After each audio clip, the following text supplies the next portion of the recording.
నిజామాబాద్ జిల్లా బోధన్ మాజీ MLA Shakeel Amir rice mills లో తనిఖీలు చేస్తున్నారు హైదరాబాద్ టాస్క్ ఫోర్స్ విజిలెన్స్ అధికారులు. సాలూరు మండలంలోని 4 రైస్ మిల్లులతో పాటు ఆయన కుటుంబ సభ్యుల రైస్ మిల్లుల్లోనూ సోదాలు చేస్తున్నారు అధికారులు. షకీల్ మిల్లుల్లో సుమారు 70 కోట్ల ధాన్యం పక్కదారి పట్టినట్లు గుర్తించారు. 3,38,000 మెట్రిక్ టన్నుల ధాన్యం అప్పగించాల్సి ఉందని అధికారులు చెబుతున్నారు. మరో 2 రోజుల పాటు తనిఖీలు కొనసాగే అవకాశం ఉందన్నారు. పీడీఎస్ రైస్ ను సీజ్ చేసి డీటీకి అప్పజెప్పారు టాస్క్ ఫోర్స్ అధికారులు. నిజామాబాద్ జిల్లా బోధన్ మాజీ MLA Shakeel Amir rice mills లో తనిఖీలు చేస్తున్నారు హైదరాబాద్ టాస్క్ ఫోర్స్ విజిలెన్స్ అధికారులు. సాలూరు మండలంలోని 4 రైస్ మిల్లులతో పాటు ఆయన కుటుంబ సభ్యుల రైస్ మిల్లుల్లోనూ సోదాలు చేస్తున్నారు అధికారులు.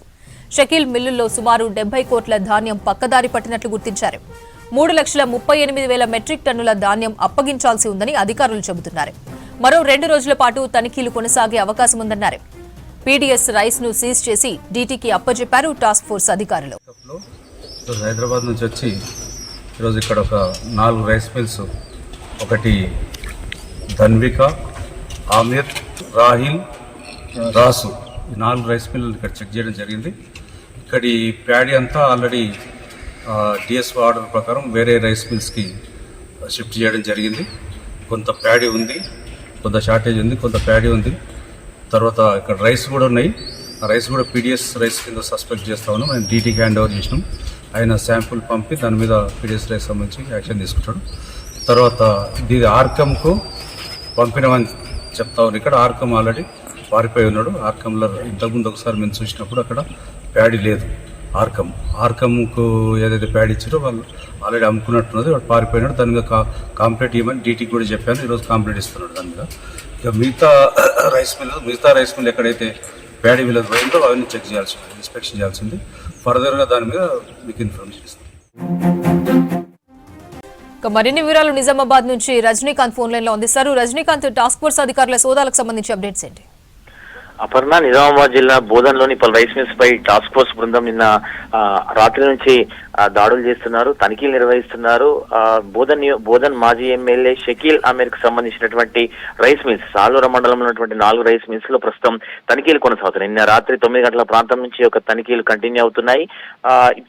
2021-22 సంబంధించినటువంటి యాసంగి సీజన్, దాంతో పాటు 2022-23 వర్షాకాలం పంటకు సంబంధించినటువంటి ధాన్యాన్ని ప్రభుత్వ రంగ సంస్థల ద్వారా కొనుగోలు చేసినటువంటి ధాన్యాన్ని అంతా కూడా సిఎంఆర్ కస్టమ్ మిల్లింగ్ రైస్ కోసం షకీల్ అమీర్ కు సంబంధించినటువంటి 4 రైస్ మిల్స్ కి వాటిని తరలించారు. వాటిని ఆ ధాన్యాన్ని రైస్ గా మార్చి తిరిగి పౌర సరఫరాల శాఖ సివిల్ సప్లైకి త్రూ ఎఫ్సిఐ ద్వారా ఇవ్వాల్సినటువంటి పనిని రైస్ మిల్స్ కి అప్పచెప్పారు. సో దాదాపు 60,000 మెట్రిక్ టన్నుల ధాన్యాన్ని ఆ 2 సీజన్లకు సంబంధించి మాజీ ఎమ్మెల్యే షకీల్ సంబంధించినటువంటి రైస్ మిల్స్ కి ప్రభుత్వం అప్పగించింది. కానీ కేవలం 5,000 మెట్రిక్ టన్నులు మాత్రమే తిరిగి రైస్ గా మార్చి పంపించారు. మిగతా 55,000 మెట్రిక్ టన్నులకు సంబంధించినటువంటి ధాన్యం ప్రస్తుతం రైస్ మిల్స్ లో కనిపించట్లేదు.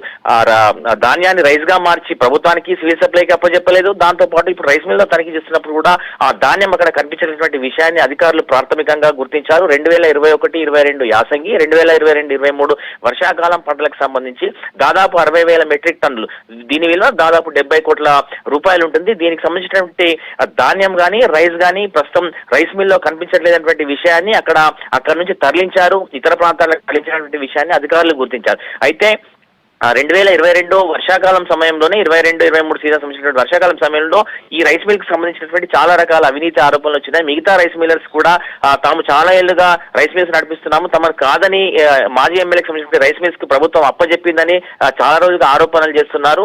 ఆ ఆరోపణల నేపథ్యంలో ఎప్పుడైతే రైస్ తిరిగి తక్కువ మొత్తంలో ఇచ్చిన రైస్ కంటే దాంట్లో కనీసం 5% కూడా రైస్ తిరిగి ఇవ్వనటువంటి నేపథ్యంలో అప్పుడు వచ్చినటువంటి ఆరోపణల నేపథ్యంలో ఆ 4 రైస్ మిల్స్ నుంచి ఆ ధాన్యాన్ని తరలించి బోధన్, బర్ని, ఎడపల్లి ప్రాంతాల్లోని ఇతర రైస్ మిల్స్ కు తరలించాలని ఆదేశాలు ఇచ్చారు. కానీ ఆ ధాన్యాన్ని అక్కడి నుంచి తరలించలేదు. దీంతో దాదాపు 55,000 మెట్రిక్ టన్నుల రైస్ ప్రస్తుతం మాయమైనట్టుగా అధికారులు గుర్తించారు. దీని విలువ సుమారు 70 కోట్ల రూపాయలు ఉంటుంది. ఇక 2022-23 యాసంగి, అట్లాగే 2023 మొన్నటి వర్షాకాలం సంబంధించినటువంటి ధాన్యం కూడా ప్రస్తుతం కొంత షకీల్ అమీర్ కి సంబంధించినటువంటి రైస్ మిల్స్ లోకి ప్రభుత్వం కొనుగోలు చేసిన తర్వాత ధాన్యాన్ని పంపించింది. దాన్ని కూడా తిరిగి సిఎంఆర్ రైస్ గా మార్చి సివిల్ సప్లైకి ఇవ్వాల్సింది. సో ఈ మొత్తం వ్యవహారంలో దాదాపు 100 కోట్ల పైసలకు అక్రమాలు జరిగినట్టుగా అధికారులు గుర్తించారు. ప్రస్తుతం టాస్క్ ఫోర్స్ సిబ్బంది, సివిల్ సప్లై, రెవెన్యూ, విజిలెన్స్ సిబ్బందిలో నిన్న అర్ధరాత్రి నుంచి కూడా షకీల్ అమీర్కి సంబంధించినటువంటి 4 రైస్ మిల్లు తనిఖీలు కొనసాగిస్తున్నారు. వీటితో పాటు ఎక్కడికైతే ధాన్యం ఇక్కడ సిఎంఆర్ రైస్ గా మారలేదో ఆ ధాన్యాన్ని ఎక్కడికైతే తరలించమని ప్రభుత్వం గతంలో ఆదేశాలు ఇచ్చిందో దాని మేరకు ఆ రైస్ మిల్స్ కూడా ప్రస్తుతం తనిఖీలు కొనసాగుతున్నాయి. గతంలోనే షకీల్ అమీర్కి సంబంధించినటువంటి రైస్ మిల్ మీద ఆరోపణలు వచ్చినప్పుడు దాదాపు 10 కోట్ల రూపాయలు అంటే ఆలస్యంగా సిఎంఆర్ రైస్ ఇచ్చినందుకు అప్పుడే గతంలోనే 10 కోట్ల రూపాయలు పెనాల్టీ విధించింది ప్రభుత్వం. కానీ ఆ 10 కోట్ల పెనాల్టీ డబ్బులు కట్టలేదు. దాంతో పాటు అప్పుడు ఏదైతే ధాన్యాన్ని 60,000 మెట్రిక్ టన్నుల ధాన్యాన్ని ప్రభుత్వం అప్పగించిందో రైస్ మిల్స్ కి, వాటికి సంబంధించినటువంటి ధాన్యాన్ని కూడా తిరిగి ప్రభుత్వానికి షకీల్ అమీర్కి సంబంధించినటువంటి రైస్ మిల్స్ సిబ్బంది కానీ యాజమాని కానీ అప్పగించలేదు. దీంతో విజిలెన్స్ అండ్ టాస్క్ ఫోర్స్ అధికారులు నిన్న రాత్రి నుంచి కూడా దాడులు నిర్వహిస్తున్నారు, శోధనలు నిర్వహిస్తున్నారు, పూర్తి స్థాయిలో విచారణ చేస్తున్నారు. పెద్ద ఎత్తున అక్రమాలు జరిగినట్టుగా గుర్తించారు. ధాన్యం అయితే ప్రస్తుతం షకీల్ అమీర్కి సంబంధించినటువంటి మాజీ ఎమ్మెల్యేకి సంబంధించినటువంటి రైస్ మిల్స్ లో ఎక్కడ కూడా ఒక గింజ ధాన్యం లేనటువంటి విషయాన్ని అధికారులు చెప్తున్నారు. అయితే పూర్తి వివరాలు మాత్రం అధికారులు తనిఖీలు పూర్తయిన తర్వాత మీడియాకు చెప్తామని చెప్తున్నారు. ఏ మేరకు ధాన్యాన్ని కొనుగోలు చేసిన తర్వాత ఏ మేరకు ధాన్యాన్ని సిఎంఆర్ రైస్ కోసం అప్పగించాము, ఏ మేరకు ధాన్యం రైస్ గా మారి ప్రభుత్వానికి ఇచ్చారు, ఎంత ధాన్యం బ్యాలెన్స్ ఉంది, దీని విలువ ఎంత అనేటువంటి పూర్తి వివరాలు మాత్రం అధికారికంగా ప్రకటిస్తామని చెప్తున్నారు. ఇంకా 2 రోజుల పాటు ఈ యొక్క తనిఖీలు కొనసాగే అవకాశం ఉందనేటువంటి విషయాన్ని కూడా అధికారులు చెప్తున్నారు. కాకపోతే ప్రాథమికంగా వారు ఇచ్చినటువంటి సమాచారం మేరకు ఇప్పటి వరకు సుమారు 70 కోట్ల రూపాయల విలువ చేసే ధాన్యం అయితే పక్కదారి పట్టినట్టుగా అధికారులు గుర్తించినట్టుగా చెప్తున్నారు. ఇంకా విచారణ కొనసాగుతుంది. విచారణ పూర్తయితే పూర్తి స్థాయి వివరాలు అందిస్తామనేటువంటి విషయాన్ని అయితే టాస్క్ ఫోర్స్ సిబ్బంది చెప్తున్నటువంటి నేపథ్యం ప్రస్తుతం ఉంది. ప్రస్తుతం కూడా నేను రాత్రి నుంచి కంటిన్యూ అవుతున్నాయి. ఇంకా ప్రస్తుతం కూడా అధికారులు లోపల రైస్ మిల్స్ లోనే ఉన్నారు, తనిఖీలు నిర్వహిస్తున్నటువంటి నేపథ్యం ఉంది. అపర్ణ.